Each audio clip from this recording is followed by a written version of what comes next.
Even if I change, it feels like dying.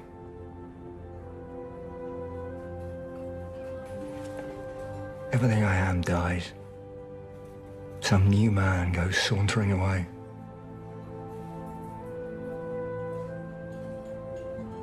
And I'm dead.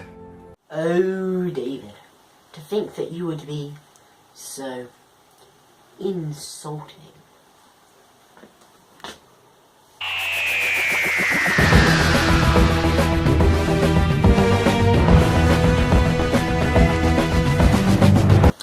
Hello guys, I'm Pickles Parker, and today I will be giving you my review of the first part of the 10th Doctor's final story, The End of Time, Part 1. Enjoy!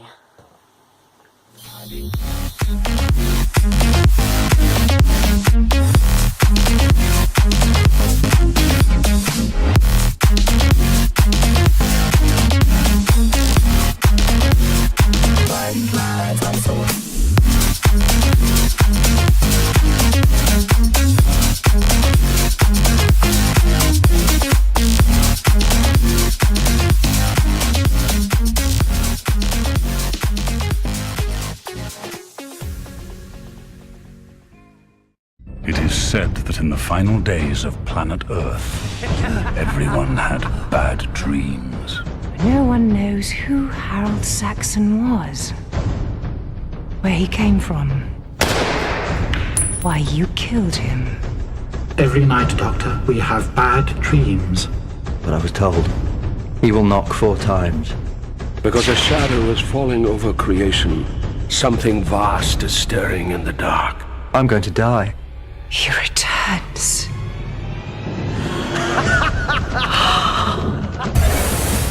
My name is the Master.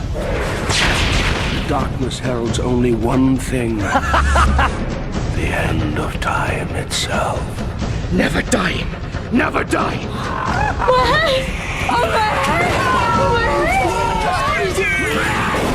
Doctor! You're starting to remember! It is returning through the dark. He will knock 4 times.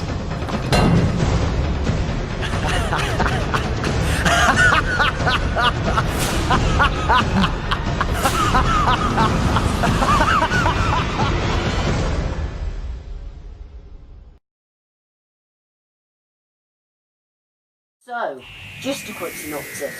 So, everybody is having bad dreams, but they forget them, apart from Wilf. He has bad dreams of a man laughing. This man is the Master. The Doctor arrives on the Food Sphere, and they show him visions of this, and that the Master will be returning. He finds out that Lucy Saxon, the Master's wife from the season 59, is being held in prison, and they need her bio-imprint to help resurrect the Master. But by the time the Doctor's got there, things have already taken place. The Master's about to be revived, but Lucy chucks in a potion which still revives him, but makes him so that he's killing himself. The building has blown up by the time the Doctor gets there, and he was too late. But the Master has escaped and now has the weird lightning powers and keeps on turning into a skull. The Doctor almost apprehends him, but is stopped by Wilf. He needed to find the Doctor about these dreams. Now, the Master is apprehended by these people called the Naismiths, who have acquired this immortality gate, and they get the Master there to get it working. But the Master puts himself into the immortality gate and makes everybody into a version of him. And the Doctor and Wilf must try and stop him. Right, the pre-title sequence. It gives off a Christmassy vibe, as this episode is set at Christmas. But one thing I love about this episode is that although it's set at Christmas, and it works that it's set at Christmas, it doesn't feel shoved in there. It doesn't feel that Christmas has been shoehorned into this episode. It comes naturally. I really love this pre-title sequence. We have Timothy Dalton narrating at the start, and then it goes to Wilf. Then Wilf goes into the church and sees this woman, and on the stained glass window, it is a TARDIS. I really like this, and it creates a really nice pre-title sequence for this episode. Now, I really love the music in this episode. The soundtrack by Murray Gold is brilliant. It's one of the best episode music pieces for a story that he's ever composed. Just some really good music, and it does really make this episode. The Doctor is on the Oodspit, and when he first arrives, I'm a bit not a fan of how he arrives. Could you think the end of the Waters of Mars, he realises he's gone too far, and then sees the Ood that tells him to come quickly. But here you find out that he delayed, and the Doctor, rather than being serious about what happened, is all jokey with that unfunny joke about locking the TARDIS like a car, which it would be fine just if this wasn't straight after the events of the Waters of Mars. Now he goes and sees the Ood, and I can't have to laugh with that lead Ood who has these weird dual brains on his head that looks like he has like a butt head, which I always laugh at that. But yeah, he spends some time in Ood's fair. It's really nice to see the Ood again. Now the Master's revived.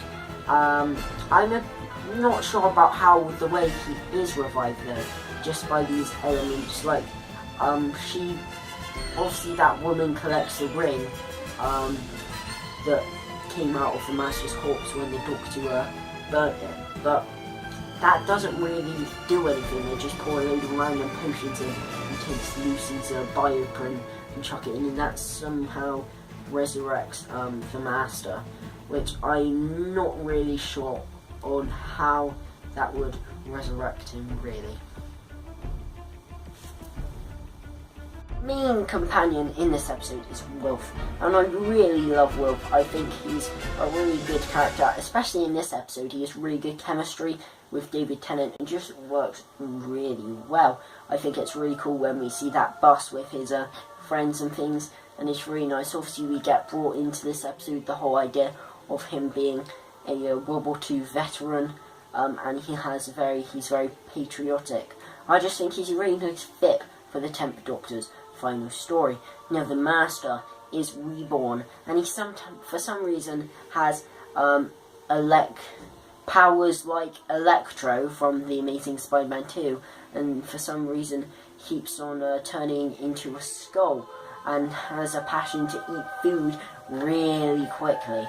Now I'm not sure about these powers. I can let it slide because he obviously is dying, and these are the after effects of him being revived. But I'm not sure why it would give him too much power. I can understand the skull because that's the result of him dying, but why he somehow has electricity powers and can fly now is beyond me.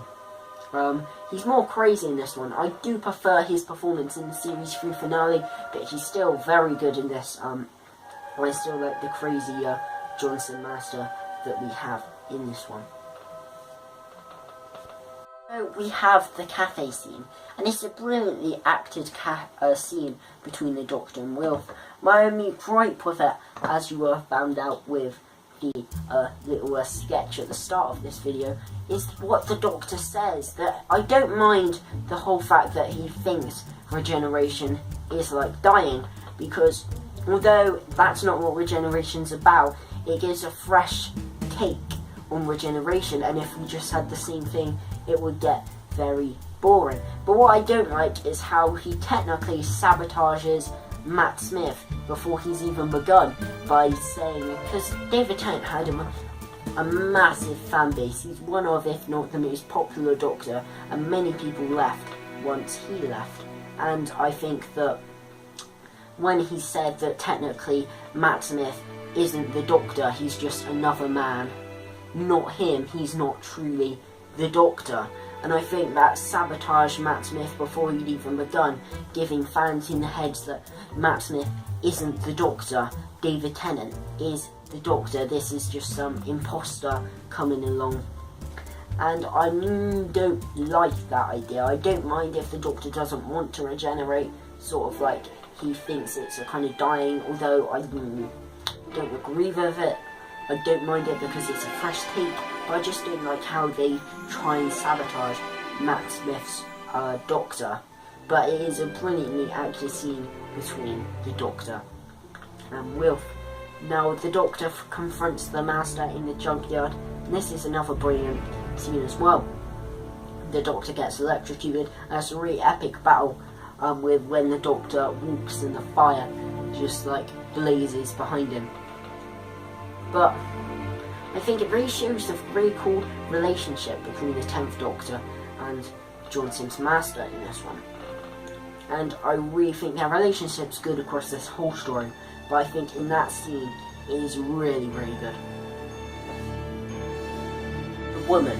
And this is a very mysterious character who keeps on calling to Wilf and tells him that he needs to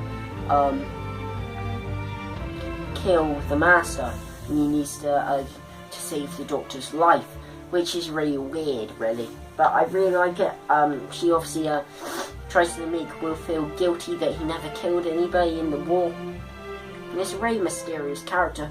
Obviously, there are more theories floating around in her appearance in part 2, but it's a very mysterious character. I like the inclusion of this character. He keeps speaking to Wilf. Now, Wilf is it. I love it when Wilf enters the TARDIS. I like the Doctor's just speaking, telling him everything, and then realizes that remembers that Wilf hasn't actually been in the TARDIS before. And Wilf's reaction, like I thought it would be cleaner, is really funny as well.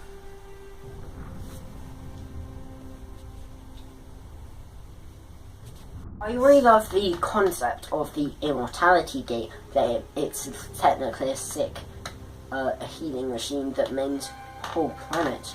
I really like the inclusion of this. I think it's a really cool idea. When the episode goes downhill is when we see the appearance of the Vinvoci, not the Zochi, the species that Banakafalata was in Voyage of the Damned. These Vinvoci people, which are really annoying, really. I don't really see why they were in there. And this story's getting really epic, and then they just take it out for these people, and I just find them really annoying. But we have the Master's grand plan, and he turns everybody into a version of him, which is actually a really cool idea, and it's a really nice cliffhanger as well. And we soon find out at the end of the episode that the Time Lords are returning. Onto the cast, we have David Tennant, who obviously plays the 10th Doctor, and I think it's a really cool performance.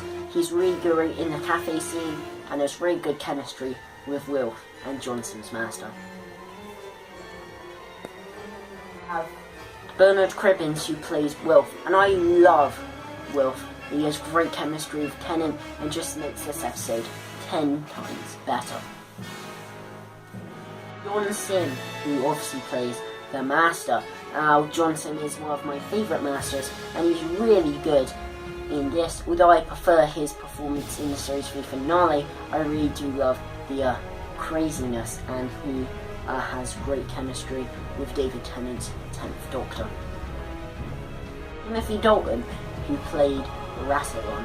Now, although he's credited as the narrator in part 1, I'm just going to call him Rassilon because that's who we know he is. Now, his voice is really good for narration, and it's a really good threatening voice, and I really like it when he's like, the Time Lords are returning and it is the end of time. So yeah, really good performance. Kate, who played Donna, and it's a good performance for what she's in, which harks back to her first appearance in The Runaway Bride. Jacqueline King, who plays Sylvia, and I think it's a decent performance. Obviously, you see that her character went from hating the Doctor at the start of series 4 and The Runaway Bride, from actually kind of liking him.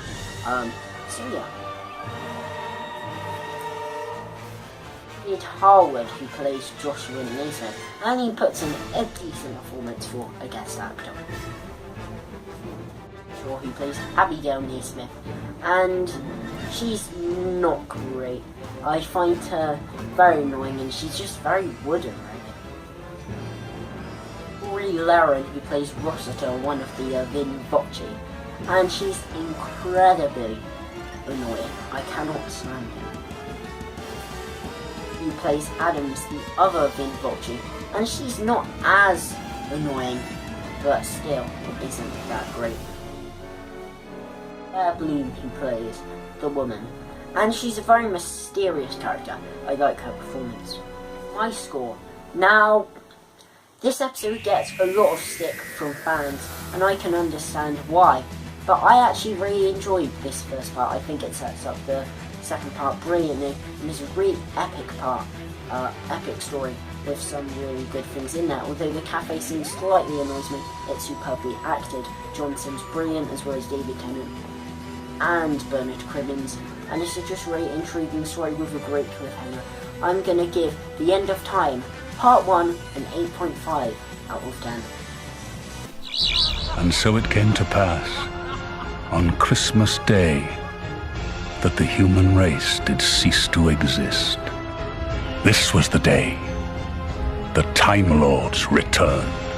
Donna, get out of there! Just run! This is the Doctor's final battle. He must stand at arms, or lose himself and all this world. A rhythm of 4. The heartbeat of a Time Lord. My head! It keeps getting hotter and hotter and hotter and hotter and hotter! Donna, what was that? The Master is going to kill you. Then kill him first. Gallifrey rises! This should be spectacular. Wow! Get out there and find it! Yes, sir. At last. Sometimes I think a Time Lord lives too long.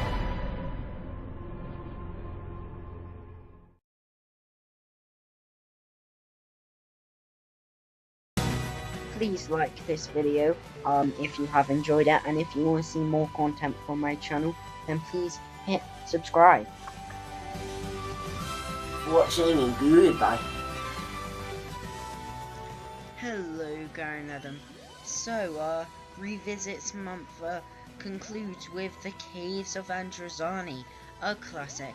Now, I've had to review 3 classics that I hadn't seen before. A Remembrance of the Daleks, Pyramids of Mars, and now this.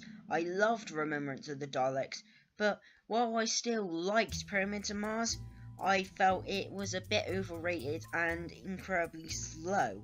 A good story, but not great. So, A Caves of Androzani, is it a classic? My opinions, it's better than Pyramids of Mars, but I don't think it's great in my opinion.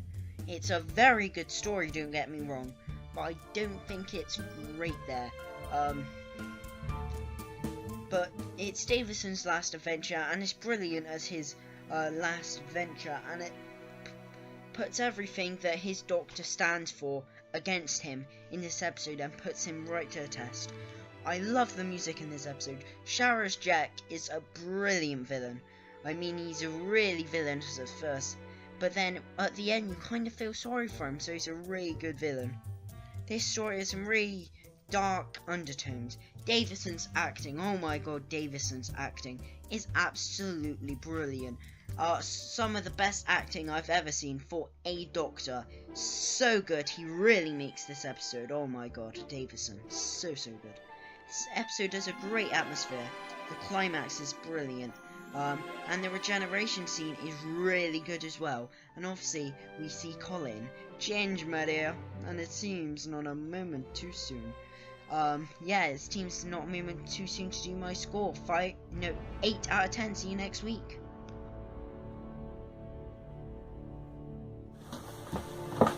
Hello guys, I'm Pickles Parker, and today I will be giving you my review of the 10th Doctor's finding the first